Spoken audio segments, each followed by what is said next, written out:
How to see all purchase history on Android. In this video, I will show you step by step on how to see all the money you spent online on your Android device.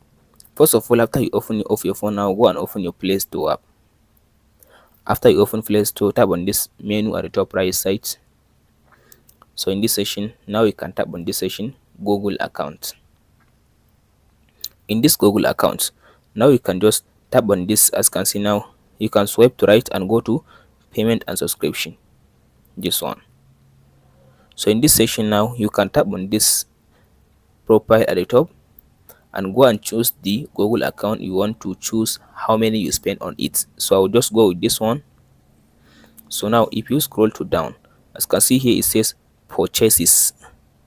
So here is where you can be able to see all your purchases on your Android device. So in this section,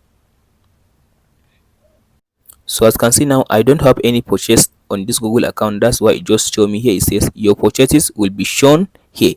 So if you have any purchase on your Android device that you buy, if you buy something just on your Android device, you can be able to see all the list of the things that you buy. Hope this video helps you out on how to see or how to find all your purchase history on Android. Thank you for watching, guys. We'll meet in the next video.